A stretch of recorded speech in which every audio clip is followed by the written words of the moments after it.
तो कभी आईने में बहुत गौर से देखा है? क्या हो अगर परछाई के अलावा कोई और भी पलटकर घूर रहा हो? आज की कहानी एक ऐसे ही भुताहा आईने की है जिसके अंदर एक खौफनाक अतीत कैद है, और वो अतीत कभी दफन होने के लिए बना ही नहीं था। कहानी की शुरुआत होती है दादी नानी की उन पुरानी कहानियों से कि शीशे के उस पार एक दूसरी दुनिया है, बेचैन रूहों का घर। पर उनकी पोती नीति इन सब बातों को बस अंधविश्वास मानकर हंस देती थी। नीति प्रेग्नेंट थी और एक नए घर में अपनी नई जिंदगी शुरू करने को लेकर बहुत खुश थी।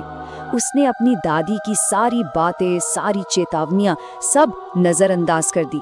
उसके दिमाग में तो बस एक ही चीज घूम रही थी, एक सुंदर सा एंटीक आईना जो उसके नए घर की रौनक बढ़ाएगा। तो अपनी इसी खोज में वो पहुंचती है बंजारा मार्केट। घंटों तक भटकने के बाद भी उसे कुछ पसंद नहीं आता, और जब वो लगभग हार मानकर लौटने ही वाली थी, तभी भीड़ से निकलकर एक रहस्यमयी बूढ़ी औरत ठीक उसके सामने आ खड़ी हुई, मानो वो उसी का इंतजार कर रही हो। ये मुलाकात कहानी में एक बहुत ही भयानक मोड़ लाने वाली थी। वो बूढ़ी औरत नीति को एक अजीब अंधेरी दुकान में ले गई।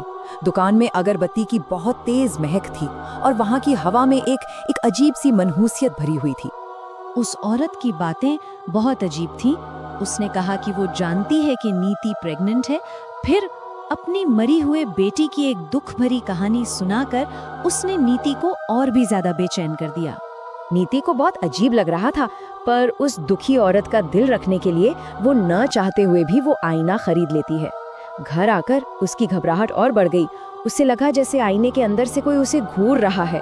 उसने तुरंत अपने पति से कहकर उसे स्टोर रूम में रखवा दिया। और बस यहीं से असली खौफ का वो सिलसिला शुरू हुआ, जिसकी नीति ने कभी कल्पना भी नहीं की थी। उस आईने की मौजूदगी ने उसके नए घर को धीरे धीरे एक भयानक सपने में बदलना शुरू कर दिया था। घर में जो अजीब घटनाएं हो रही थीं, वो अब खौफनाक रूप ले चुकी थीं। मतलब जो घर सपनों का आशियाना था, वो अब डर और दहशत की ऐसी जगह बन गया जहां से बचना नामुमकिन था। एक रात जब नीति घर में बिल्कुल अकेली थी, तभी उसे एक जानी पहचानी धुन सुनाई दी, एक बच्चे की आवाज में। वो धुन सुनकर नीति का खून जम गया और उसे एहसास हो गया कि वो घर में अकेली नहीं है। ये मासूम से शब्द उस आईने के अंदर से आने वाली पहली खौफनाक दस्तक थी, एक ऐसी दस्तक जो नीति की जिंदगी को हमेशा के लिए तबाह करने वाली थी। तभी अचानक बिजली कड़की और उसकी चमक में नीति को आईने के अंदर दो भयानक आकृतियां दिखीं। एक बिना सिर वाला बच्चा जो अपना ही सिर हाथ में लिए मुस्कुरा रहा था, और उसके साथ एक जख्मी गर्भवती औरत।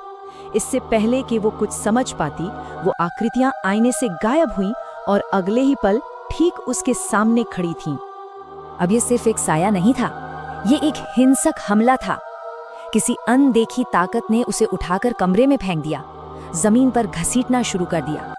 उसके पैरों पर गहरे खून से सने जख्म इस बात का सबूत थे कि ये सब उसके दिमाग का वहम नहीं था। वो ताकतें नीति को घसीटते हुए उसी आईने के सामने ले गईं। वहां उस औरत की आत्मा ने आखिरकार उस भयानक सच का खुलासा किया, एक ऐसा सच जो नीति की दुनिया को हमेशा के लिए तबाह कर देने वाला था। उस आत्मा ने बताया कि बाजार में जो बूढ़ी औरत मिली थी, वो कोई और नहीं बल्कि वो खुद थी, और ये सब जो हो रहा है ये कोई इत्तेफाक नहीं बल्कि सालों से बुनी गई एक सोची समझी तामसिक साजिश है। और तब मकसद बिल्कुल शीशे की तरह साफ हो गया। ये कोई मामूली हॉन्टिंग नहीं थी, ये एक सीधा और क्रूर बदला था, उस गुनाह का बदला जिससे नीति को लगा था कि वो बचकर निकल चुकी है। एक ऐसा गुनाह जिसे उसने सालों पहले ही दफन कर दिया था। पता है, वो बूढ़ी औरत उस मृत महिला की माँ थी।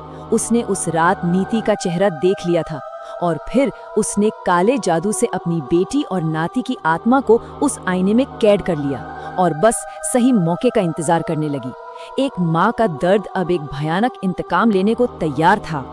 अब जब सच सामने आ चुका था, तो वो आत्माएं अपना आखिरी और भयानक फैसला सुनाने के लिए तैयार थीं। एक ऐसा फैसला जिसे अब कोई नहीं बदल सकता था।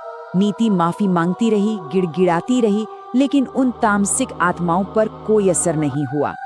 उनके आखिरी शब्दों ने नीति की किस्मत पर हमेशा के लिए मोहर लगा दी। उन आत्माओं की चीख इतनी जोरदार थी, इतनी शक्तिशाली कि कमरे की हर खिड़की टूट गई। नीति के कानों से खून बहने लगा और वो वहीं जमीन पर ढेर हो गई। उसका दिमाग, उसका शरीर, सब कुछ टूट चुका था।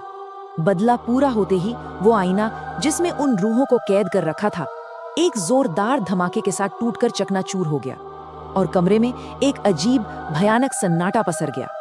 ये कहानी हमें एक बहुत ही परेशान करने वाले सवाल के साथ छोड़ जाती है, इंतकाम और इंसाफ के बीच की वो धुंधली लकीर। जब कानून किसी को सजा देने में नाकाम हो जाए तो क्या इस तरह का अलौकिक बदला ही न्याय का आखिरी रास्ता है? इसी तरह के वीडियोस देखने के लिए सब्सक्राइब करें